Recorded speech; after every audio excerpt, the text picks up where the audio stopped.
এদিকে আজ শুক্রবার জুমার পর ছাত্রলীগ কর্মীরা সারা দেশে কিয়ামত করেছে। সার্জিস হাসনাতদের উপর প্রতিশোধ নিচ্ছে। ডক্টর ইউনূসের কাঁপুনি শুরু হয়। অসংখ্য উপদেষ্টা আজকে দেশ থেকে পালিয়েছে। বর্তমানে স্বরাষ্ট্রমন্ত্রীকে দেখছি উনি খুবই বিভিন্ন ধরনের সংবিধানের বিষয়গুলো সামনে নিয়ে আসার চেষ্টা করছেন, অধ্যাদেশগুলো বাতিল। ঈদের আনন্দের ডামাডোলের ভিতরে দুজন কুখ্যাত ব্যক্তিকে গ্রেপ্তার করেছে বিএনপি সরকার। বাংলাদেশের মানুষ এরা হচ্ছে গিয়া গাধার ক্যারেক্টার এক একটা। এদেরকে স্বচ্ছভাবে বললে কোনোদিনও বিশ্বাস করবে না, এদেরকে সহজভাবে বললে কোনোদিনও বিশ্বাস করবে না। বাংলাদেশের সকল শ্রেণী পেশার সাধারণ মানুষ তো রাস্তায় নেমে গেছিল, সরকারের বিরুদ্ধে ফুলে ফেপে উঠেছিল, ফুঁসে উঠেছিল। সরকারের বিভিন্ন ধরনের অপকর্ম, দ্রব্যমূল্যের ঊর্ধ্বগতি। দর্শক, বাংলাদেশের রাজনীতিতে ঐতিহাসিকতা যদি বিচার করা হয় তাহলে 111 একটা বড় অধ্যায়। 111 নিয়ে এখন আবার নতুন করে আলোচনা শুরু হয়েছে। দেখুন, বাংলাদেশের রাজনীতিতে এখন কিন্তু এক অদ্ভুত গুমোট হাওয়া বইছে। বাইরে থেকে দেখলে হয়তোবা মনে হবে সবকিছু শান্ত, কিন্তু ভেতরের সমীকরণগুলো কিন্তু ভীষণ জটিল হয়ে উঠেছে। বাংলাদেশ একটি মামলা হামলার দেশে পরিণত হয়েছিল ইউনূসের অবৈধ শাসনামলে। এখনো চলছে সেসব মামলা এবং হামলা। সেই অর্থে তারেক রহমানের সরকারও এই একই অর্থাৎ মামলা হামলার দেশ থেকে বাংলাদেশকে বের করতে পারে। তারেক রহমান সরকার ক্ষমতায় এসেও দেশকে রক্ষা করতে পারে নাই। এবং এই মুহূর্তে পাওয়া সবচেয়ে বড় ব্রেকিং নিউজ, আজকে শুক্রবার জুমার পর দেশে অসংখ্য ঘটনা ঘটে এবং আওয়ামী লীগের ছাত্রলীগ একসাথে রাজপথে নামে সমন্বয়কদের উপর থেকে প্রতিশোধ নেয়। সার্জিস হাসনাতদের খারাপ অবস্থা, অন্যদিকে ডক্টর ইউনূসের, তারেক রহমানের কাঁপুনি শুরু।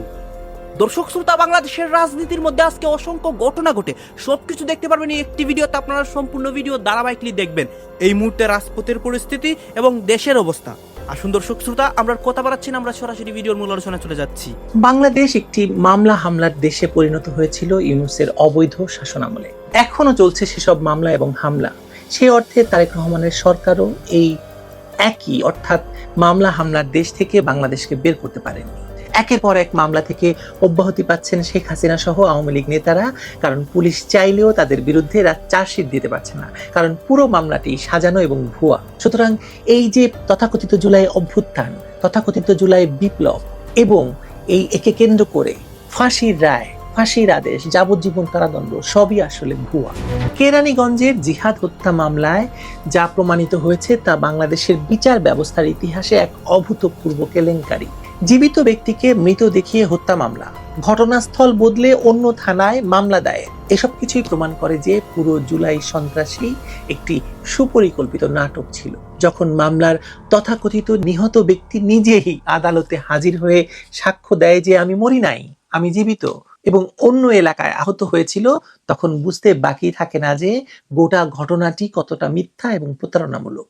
এই একটি মামলাই যথেষ্ট পুরো জুলাইকে ধূলিসাৎ করে দেওয়ার জন্য। পিবিআইর তদন্ত প্রতিবেদনে উঠে এসেছে আরো চাঞ্চল্যকর তথ্য। 56% মামলায় কোনো প্রমাণই খুঁজে পাওয়া যায়নি। যেসব মামলায় চার্জশিট দেওয়া হয়েছে সেখানেও বেশিরভাগ আসামি প্রকৃত নয়। ঢাকার ঘটনায় চট্টগ্রাম, নারায়ণগঞ্জ, বরিশাল এবং কুমিল্লার মানুষদের আসামি করা হয়েছে, যারা কখনোই ঢাকায় আসেননি। এই তথ্যগুলো স্পষ্ট করে দেয় যে একটি সুসংগঠিত চক্র পুরো দেশ জুড়ে মিথ্যা মামলার জাল বিস্তার করেছিল। সেসব মামলায় গ্রেপ্তার হয়ে হাজার হাজার মানুষ এখন জেলে আছে, কারাগারে আছে এবং কারাগারে অবর্ণনীয় দুঃখ কষ্ট সহ্য করছে। আর কারো কারো তো বিরুদ্ধে ফাঁসির রায় হয়ে গেছে। রাজধানীর মিরপুর ইসিবি চত্বরে হামলার অভিযোগে 250 আসামির বিরুদ্ধে দায়ের করা মামলার বাদী এবং সাক্ষীদের অস্তিত্বই খুঁজে পাওয়া যায়নি বা পায়নি পিবিআই। এই ঘটনা প্রমাণ করছে যে কিছু স্বার্থান্বেষী মহল পরিকল্পিতভাবে সিন্ডিকেট করে এই মিথ্যা মামলাগুলো দায়ের করেছিল। তাদের উদ্দেশ্য ছিল আওয়ামী লীগ নেতাকর্মীদের হয়রানি করা এবং রাজনৈতিক প্রতিহিংসা চরিতার্থ করা। অথচ এসব মামলাতেই বিগত 19 মাস ধরে আটক রয়েছেন সাংবাদিক, অ্যাক্টিভিস্ট, শিক্ষক সহ অসংখ্য আওয়ামী লীগ নেতাকর্মী। রুস্তম আলীর মতো সাধারণ পত্রিকা বিক্রেতার বিরুদ্ধে 3টি হত্যা মামলা সহ 7টি মামলা এবং 10 মাস কারাভোগ করেছেন এই রুস্তম আলী। এই ঘটনায় 2টি আলাদা থানায় মামলা, নিহতের বাবা কোনো মামলা না করলেও অন্য কেউ বাদী হয়ে মামলা দায়ের করেছেন। এসবই আসলে প্রমাণ করে যে একটি সংগঠিত চক্র এই কাজগুলো করেছে। আর ইউনূস সরকারের আইনমন্ত্রী এর থেকে বখরাক পেয়েছে। কুড়িগ্রামের সাংবাদিক আব্দুল খালেক ফারুকের ঘটনা আরো ভয়াবহ। নিহতের পরিবার কোনো মামলা না করলেও ছাত্র সংগঠনের নেতা বাদী হয়ে মামলা করেছে। এমনকি সাংবাদিক নিহতের জানাজায় অংশ নিয়েছিলেন, অথচ তারই বিরুদ্ধে হত্যা মামলা করা হয়েছে। এই ঘটনা প্রমাণ করছে যে কিভাবে রাজনৈতিক উদ্দেশ্যে সাংবাদিকদেরকেও টার্গেট করা হয়েছিল। বিনা বিচারে এভাবে আটক রাখার দায় ইউনূসের যেমন, তেমনি তারেক রহমানেরও। আবারও পুরো বিএনপি নেতাদের একাই কাঁপিয়ে দিলেন হাসনাত আব্দুল্লাহ। ব্রেকিং নিউজ, আবারও শিরোনামে হাসনাত আব্দুল্লাহ, একজন তরুণ, মাত্র ২৭ বছর বয়স, কুমিল্লা ৪-এর এমপি, এনসিপির দক্ষিণাঞ্চলের মুখ্য সংগঠক, জুলাই বিপ্লবের নায়ক। তিনি আবারও প্রমাণ করলেন তিনি শুধু আন্দোলনকারী নন, তিনি জনগণের নেতা, সমস্যা সমাধানকারী, জবাবদিহিতায় বিশ্বাসী। আজ নবীন ফ্যাশন সংকটে তার হস্তক্ষেপ, সাফল্য, প্রতিষ্ঠানটি আবার খুলেছে। এর আগে সংসদে প্রশ্ন, শিক্ষা নিয়ে, শিক্ষা ব্যবস্থার মৌলিক সমস্যা তুলে ধরা, যা কোনো নেতা করেনি। জবাবদিহিতা, প্রতিটি কাজে, প্রতিটি সিদ্ধান্তে। এক হাসনাত আব্দুল্লাহ পুরো বিএনপি নেতাদের কাঁপিয়ে দিচ্ছেন। কিভাবে, কেন? চলুন বিস্তারিত জানি। প্রথমে জানুন আজকের ঘটনা। নবীন ফ্যাশন, ঢাকার জনপ্রিয় পোশাক ব্র্যান্ড, কম দামে ভালো পণ্য। ঈদের আগে মগবাজার শাখা বন্ধ করে দেওয়া হয় প্রতিবেশী দোকানদারদের চাপে, পুলিশের উপস্থিতিতে। কারণ কম দামে পাঞ্জাবি বিক্রি। মালিক এনামুল হাসান নবীন দেশ ছাড়ার ঘোষণা দিলেন। বললেন, সিন্ডিকেটের চাপে ব্যবসা করা যাচ্ছে না, সিংহের মতো বাঁচতে চাই, কিন্তু সিন্ডিকেটের গুলিতে সন্তানদের এতিম করতে চাই না, তাই দেশ ছাড়ছি। বিশাল আলোড়ন, জনগণ ক্ষুব্ধ, সরকার কি করবে? এই সময় এগিয়ে এলেন হাসনাত আব্দুল্লাহ, কুমিল্লা ৪-এর এমপি। তিনি মাঠে নামলেন, দোকান মালিক সমিতির সভাপতি হেলাল উদ্দিনের সাথে যোগাযোগ করলেন, নবীন ফ্যাশনের ব্যবস্থাপনার সাথে কথা বললেন, সিন্ডিকেট ভাঙলেন, মগবাজার শাখা ছাড়া অন্য সব শাখা চালুর ব্যবস্থা করলেন। আজ বুধবার ২৫ মার্চ নবীন ফ্যাশন ফেসবুকে ঘোষণা দিল, মগবাজার ব্যতীত অন্যান্য শাখা চালু। ১৫ দিনের ঈদ উৎসব, আকর্ষণীয় অফার, এবং লিখল, জনাব হাসনাত আব্দুল্লাহ এমপি এবং বাংলাদেশ দোকান মালিক সমিতির সভাপতি জনাব হেলাল সাহেবের উদ্যোগে অন্যান্য শাখাগুলো সচল রাখা সম্ভব হয়েছে।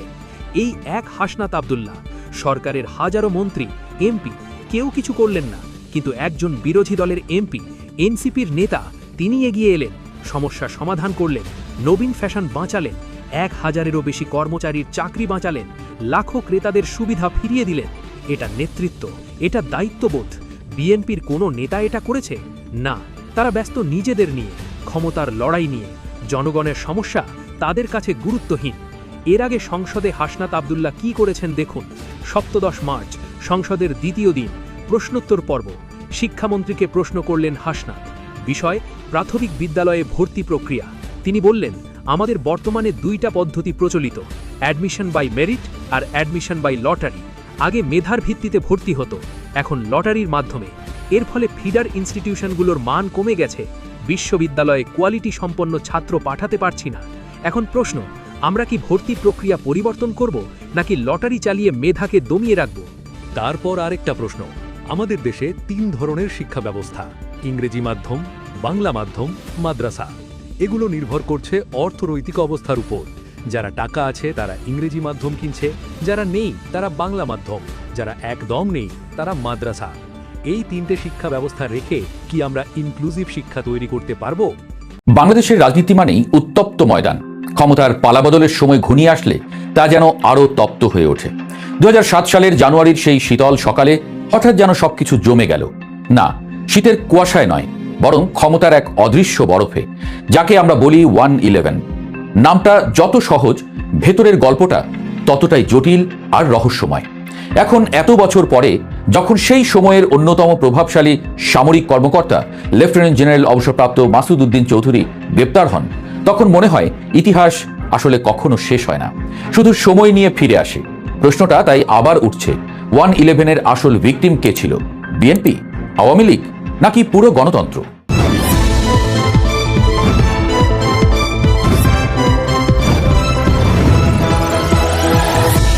সময়টা ২০০৬। 1/11-এর ঠিক আগের সময়টা মনে করুন। 2 বড় দল, বেগম খালেদা জিয়া এবং শেখ হাসিনা, এমন এক রাজনৈতিক দাবা খেলায় ব্যস্ত, যেখানে বোর্ডের বাইরে দাঁড়িয়ে থাকা লোকজনই আসলে চাল দিচ্ছিল।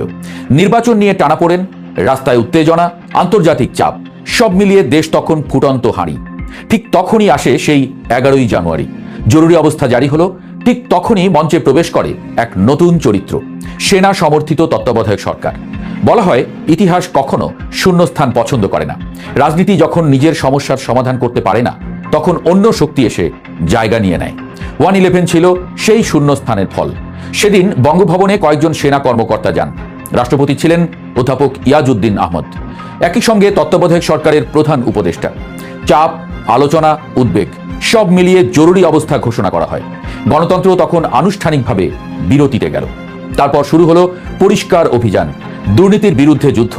দেশের একদল মানুষ এই শব্দ শুনেই বাহবা দিতে শুরু করে। আবার কেউ বলল আইনের বাইরে নতুন ক্ষমতা তৈরি হচ্ছে। দুর্নীতি বিরোধী অভিযান শুরু হলো, গ্রেপ্তার শুরু হলো রাজনীতিবিদ, ব্যবসায়ী, আমলা। শুধু তাই নয়, তাদের তালিকায় ছিলেন দুই দলের শীর্ষ নেতারা, বেগম খালেদা জিয়া, শেখ হাসিনা, তারেক রহমান, কেউই বাদ গেলেন না। এখানেই গল্পটা শুরু, কারণ যে নাটকটা দুর্নীতির বিরুদ্ধে অভিযান নামে শুরু হয়েছিল, সেটাই ধীরে ধীরে হয়ে গেল রাজনৈতিক পুনর্বিন্যাসের মহড়া। তখন একটা শব্দ খুব জনপ্রিয় ছিল, -2, মানে দুই নেত্রীকে সরিয়ে নতুন রাজনীতি গড়া। বিষয়টা এমন যেন পুরনো দুই জনপ্রিয় নায়িকাকে সরিয়ে নতুন সিনেমা বানানো হবে। কিন্তু সমস্যা হলো দর্শক তো পুরনো নায়িকাদের সঙ্গেই অভ্যস্ত। প্রিয় দর্শক, এনসিপির মুখপাত্র এবং ডক্টর ইউনূস সরকারের অন্যতম প্রভাবশালী উপদেষ্টা আসিফ মাহমুদ সজীব ভূঁইয়া তিনি ভয়ঙ্কর চরম একটি সত্য উচ্চারণ করে ফেলেছেন। সেই সত্যটি তিনি মুখ ফসকে উচ্চারণ করেছেন নাকি বিশেষ কোনো নতুন খেলার অংশ হিসেবে উচ্চারণ করেছেন, আমরা তা জানি না। সেই চরম সত্যটি হচ্ছে তিনি বলেছেন যে অন্তর্বর্তী সরকার অর্থাৎ ডক্টর ইউনূসের সরকার যেন 2029 সাল পর্যন্ত ক্ষমতায় থাকতে পারে, ডিপ স্টেট এমন একটা স্ট্র্যাটেজি সাজিয়ে দিয়েছিল। বুঝতে পারছেন তো, আমরা যে ডিপ স্টেটের কথা গত 1.5 থেকে 2 বছর ধরে বলে আসছি, এবং ডিপ স্টেটের খেলার অংশই ছিল এই যে তথাকথিত একটি বিপ্লব বা ছাত্র জনতা আন্দোলন 2024-এর 5 আগস্ট। সেটির পিছনে কারা কাজ করছিল, কারা খেলছিল, কাদের খেলার অংশ হিসেবে সে সফল হয়েছে, আমরা সেই সব কথা তো এতদিন ধরে বলে এসেছি। এখন সেই কথা খোদ সেই আন্দোলনের সামনের সারির একজন ছাত্র সমন্বয়কের মুখ থেকে বের হলো। কেন বের হলো, কেন তিনি এই মুহূর্তে এই কথাটি বললেন, সেটিও নিশ্চয়ই আলোচনার দাবি রাখে। আমি সে বিষয়ে আসছি, তার আগে আরেকটু বলে নেই যে তিনি কি বলেছেন। তিনি বলছেন, আমরা যখন সরকারের দায়িত্বে ছিলাম, শুরুর দিকে আমাদেরকে বিভিন্ন শক্তিশালী ইনস্টিটিউশন, যাদেরকে আসলে ডিপ স্টেট বলা হয়, তাদের কাছ থেকে আমাদের অফার করা হয়েছিল। বলা হয়েছিল শেখ হাসিনার যে মেয়াদ আছে 2029 সাল পর্যন্ত, সেটি আপনারা শেষ করুন, আমরা আপনাদের সহযোগিতা করব।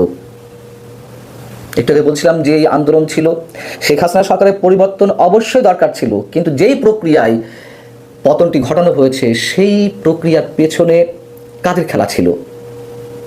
এবং ডক্টর ইউনূস সরকারই তো ডিপ স্টেটের অংশ। তারা থাকতে চেয়েছিল আরও কয়েক বছর, কিন্তু সেনাবাহিনী এবং বিএনপির নির্বাচনের জন্য যে প্রবল দাবি, তার মুখে শেষ পর্যন্ত তারা পারেনি। শুধু সেনাবাহিনী কিংবা বিএনপি সহ কিছু রাজনৈতিক দলের দাবি কেবল নয়, আমাদের মতন ক্ষুদ্র কিছু মানুষ মুহুর্মুহু এই আশঙ্কা তো প্রকাশ করে আসছিলাম যে ডক্টর ইউনূস নির্বাচন দিবেন না সহজে, কিন্তু শেষমেশ তারা পারেননি। অনেক বিষয় তাদের গোমর ফাঁক আমরা করে দিয়েছিলাম বলেই। এখন প্রমাণ হিসেবে আপনারা ধরতে পারেন যে শেখ হাসিনা আরও 4.5 বছর ক্ষমতা থাকতেন। 2024-এর 7 জানুয়ারি নির্বাচন হলো, আগস্টের 5 তারিখে শেখ হাসিনার সরকারের পতন হলো। বাকি সময়টা যে ডক্টর ইউনূস সরকার থাকতে চাই, সেটিও মুখ ফসকে বলে ফেলেছেন। আপনাদের নিশ্চয়ই মনে আছে, সাবেক ধর্ম উপদেষ্টা মোহাম্মদ খালিদ হোসেন তিনি বলেছিলেন যে আওয়ামী লীগ সরকারের অবশিষ্ট সময় আমরা ক্ষমতায় থাকতে চাই। কেন এই কথা বলেছিলেন? নিশ্চয়ই তার যুক্তিসঙ্গত, মানে নিশ্চয়ই তার পেছনে কারণ ছিল। ঈদের জামাত সহ বিভিন্নভাবে মানুষের একটা অংশের মুখ থেকে একটা রব তোলা হয়েছিল যে আমরা ডক্টর ইউনূসকে আরও 5 বছর ক্ষমতায় থাকতে চাই। তখনই আমরা আশঙ্কা প্রকাশ করেছিলাম যে কী হতে যাচ্ছে, কি করতে চান ডক্টর ইউনূস বা তার উপদেষ্টা পরিষদ। এবং এই নির্বাচন না হওয়ার জন্য অনেকে বলছেন বা বলে আসছেন যে ইনকলাব মঞ্চের সাবেক আহ্বায়ক শরীফ ওসমান হাদিকে হত্যা করা হয়েছিল পূর্ব পরিকল্পনা অংশ হিসেবে, যাতে ইউনূস সরকারের সময় তুমুল একটা অস্থিতিশীল পরিবেশ সৃষ্টি করে নতুন আরেকটি বিপ্লবী সরকার গঠন করা যায়। সেই পরিকল্পনার পেছনে কারা ছিল সেটিও নিশ্চয়ই আমরা জানি। এর আগে আমি অনেকবার এই বিষয়ে কথা বলেছি।